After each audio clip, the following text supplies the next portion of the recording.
Percy wasn't feeling well. His joints ached and he couldn't breathe properly.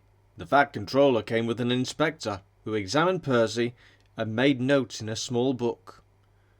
When they finished, the Fat Controller looked serious. "You'll have to go to the works, Percy," he said. "They'll make you better, but it will be a long job." "Who will look after my trucks?" said Percy. "Toby can't do everything on his own."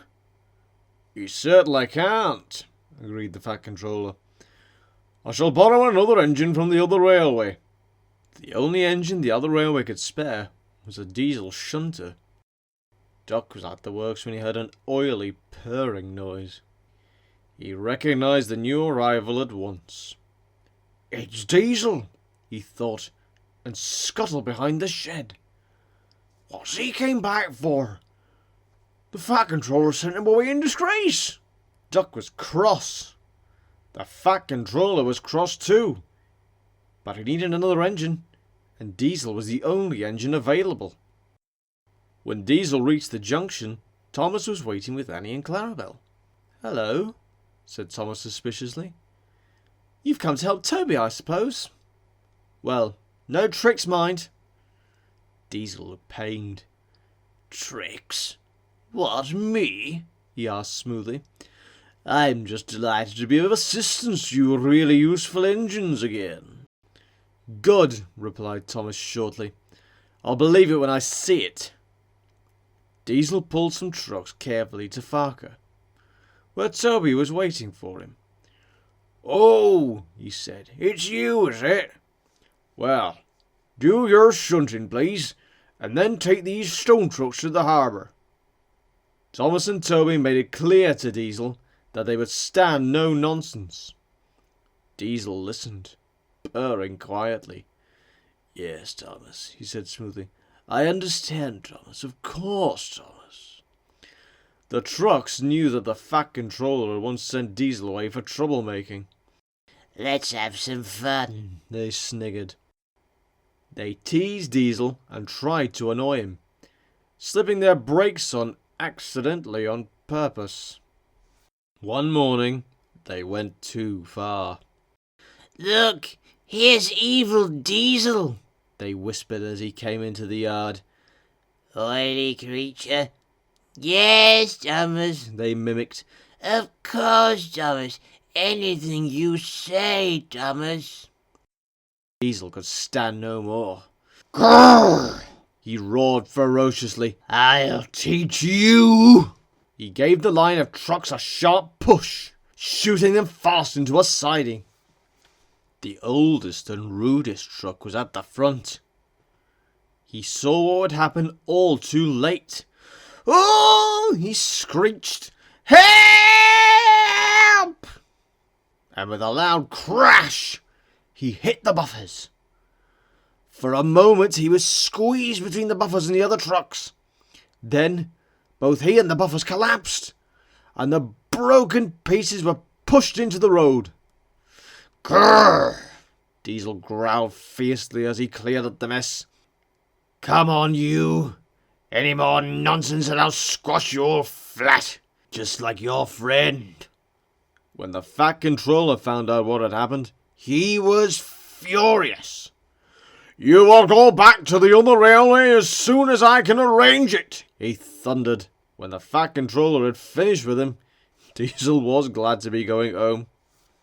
A few days later, Daisy was running downhill when she felt something warm and wet splashing her wheels. At the next station she felt hot, and her joints were stiff. "You've lost your oil," said her driver. "Bertie will have to take your passengers." Then Thomas arrived with Annie and Clarabel. They had a train full of people on their way home from market. "Careful on the hill, Thomas," Daisy warned. "I've lost my oil. It might be slippery." Thomas was confident. "I've got plenty of sand and plenty of path. I'll manage." Thomas started out from the station and began ascending the hill. His driver tried to make use of the sanding gear to help him grip the rails, but it was no good. He began to slip on Daisy's oil and slithered to a stop. He tried to go on, but his wheels kept spinning on the oily rails. Then there was trouble. The heavy coaches began dragging Thomas back down the hill. "Help!" he whistled. "I'm slipping back!" Near the bottom of the hill were special points to divert runaway trains off the line. Thomas tried hard, but he couldn't stop his heavy train from pulling him downhill towards these points. Clarabelle's back wheels rolled right off the rails and sank firmly into the mud. At last, Thomas stopped. "Oh dear," groaned the guard. "That's torn it." He helped the passengers back to the station and began organising help. Diesel was waiting at the next station, pulling his last train before going home in disgrace. He sniggered slyly when he heard about Thomas. "Serves him right," he said. "It's as bad for you as it is for him," the station master told him firmly. "Thomas is still on the single line. You won't be able to get past unless you help him." Diesel grimaced. He didn't want to help Thomas, but he knew if he didn't, he wouldn't be able to get home. "Bother," he thought.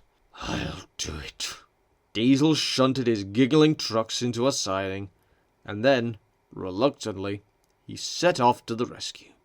At the oily place, he stopped before creeping carefully forward to where he could be coupled to Thomas. Meanwhile, workmen had put sleepers under Clarabelle to make a slope up to the line. Then, they cleaned the oil off the rails and put dry sand on them. At last, everything was ready. Diesel dug his wheels into the sand and pulled, but was careful not to pull too hard in case the coupling broke.